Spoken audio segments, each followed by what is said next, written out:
how like as the lineup comes together, like we get more and more excited, and it just feels like it gets better and better every month, and like it's so exciting, and so like, I don't know, I'm filled with joy every, like the day that the lineup comes together is like my favorite day. So I'm so excited and so honored to be presenting the readers we have here tonight. To start us out, we've got Claire Bowman. She was born and raised in northern Missouri. She is a recent graduate from the Michener Center for Writers and lives in Austin with her husband, Dustin Hoffman, the actor. Now, please, oh, and her favorite ice cream flavor is homemade peach ice cream or something. That sounds really good. Please give it up for Claire.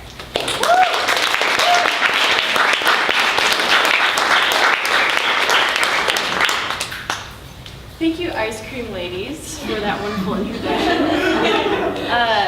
So yeah, it's a pleasure to be here. It's awesome to see so many people come out for ice cream and poetry, in that order, probably.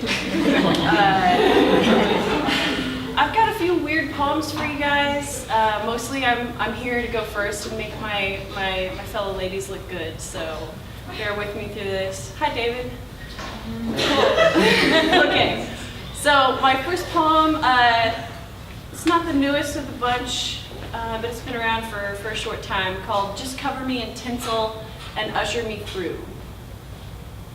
I think I'd like to die by being stabbed repeatedly with a Christmas tree. I should like to have a last meal of Funyuns, beer, and hard salami. During my death, it would please me to be surrounded by snow. At the last moment of lucidity, a strobe light will fire random memories across the ice.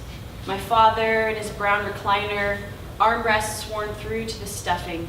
My secret dream of knifing the waterbed to watch it bleed, the dirt pit I dug to hide in the woods for my brothers, a basketball leaving my fingertips like a sliff, brown bag of chili dogs from Sack and Save, 5 for $1. It's hard to believe that nothing connects these things except my own body, like a newspaper and its particular sliver of time.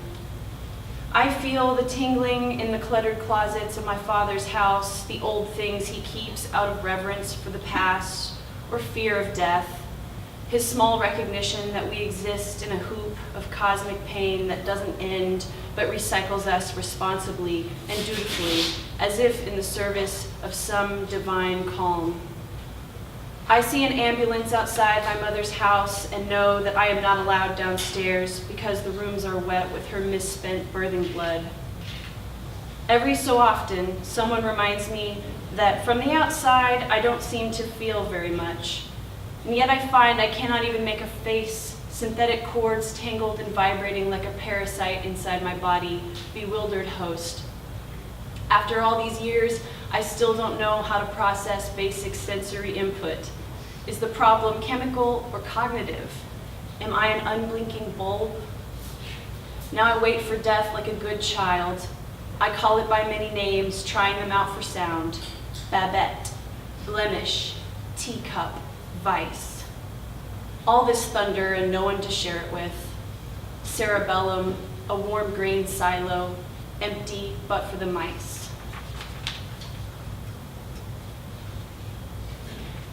All right.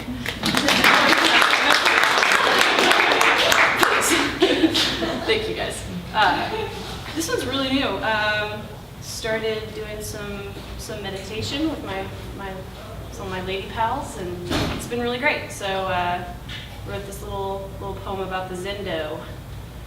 Looking for it in a Zendo full of loneliness.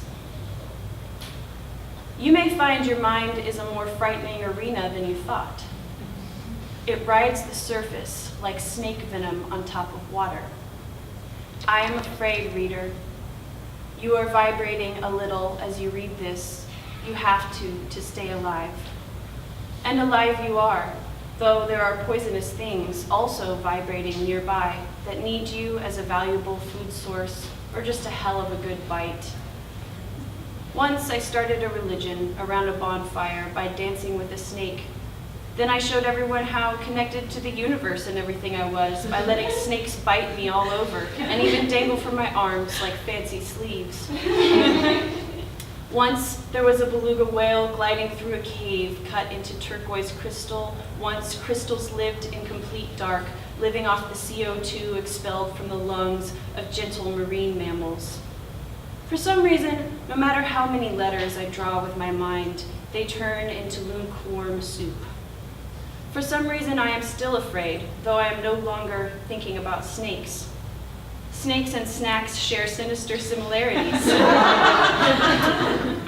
Singing helps sometimes, and also sometimes oxycodone.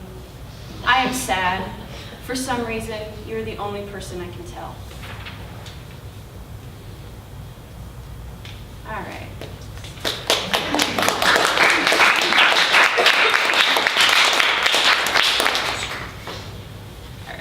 I got a couple more for y'all. This one is brand new. It's called Tracing Shadows on the Wall. Here, without a cushion to meditate on. Here, where participles dangle with the best asteroids. Here, where the spine aligns itself with suffering. Here, where the word suffering is scoffed at. Here, where fire ants carry our lost and founds back home. Home, where I cut my eye teeth on a dream. Home, where mom is always catching the yard on fire. Home where the chickens mutely question the meaning of their existence. These days I'm too caught in vines to finish a sentence. Alive despite the best efforts of reckless drivers. I cannot keep track of my 72,000 chambers of feeling, cannot find the scissors in my house. Scissors, you are my lost lover at sea. You are drunk, wandering home, falling into the shrubs. One of my hearts is in the riverbed, barbled like a mudfish. One of my lovers is dead. His ghost walks the hallways of my house, eating little cakes and remembering. Here, where you were born too fast and eaten by a fish.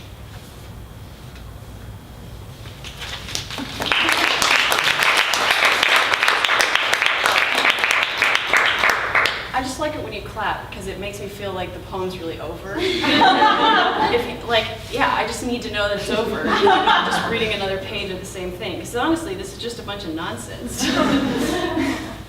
All right, I got just a couple more here. This one's called Magic Bullet. Reason itself is insufficient. That is why the mind does not stay inside the body, thinking, move. It sneaks out on its own, though no one ever taught it how to drive. Sitting in silence is insufficient, as is standing on the edge of a deadly precipice and screaming when no one can hear, as is money. Tundra trickles through me like a feeling of lostness, and I make toast for the 17,647th time in this life. Eating toast feels like being on a Ferris wheel, and I am afraid of heights. Being lost is nearly sufficient, but also makes me want to get really drunk, which is never as good or bad as it sounds. Spilling over into a tumbler of train wreck, growing onions or jalapenos, crunching them between your teeth, baking bread with dirty hands, song, sunlight, orgasm, fireplace, goats roaming in the mountains, dear gods, heaving dungeons. Cut my heart out too, and while you're at it, put a snowman in its place. I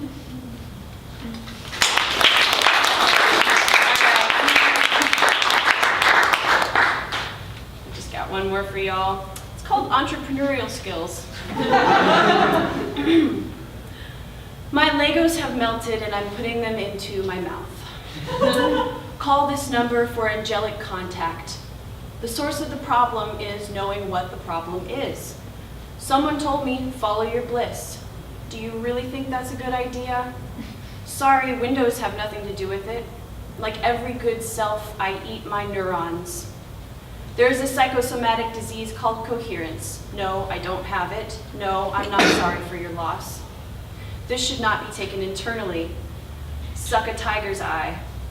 Tiger souls have been found in graves dating to 8,000 BCE. My solar plexus hates you. I'll provide clarity when you learn rain magic. If I had a crystal ball, this would be a lot less painful. Sometimes it's just a matter of learning some entrepreneurial skills. To some, this ritual is a performance. To some, a blood moon never means death. I am drained of every scent and empty. I can now look at myself as a glove, hideous and folded in upon itself, and it's too much responsibility.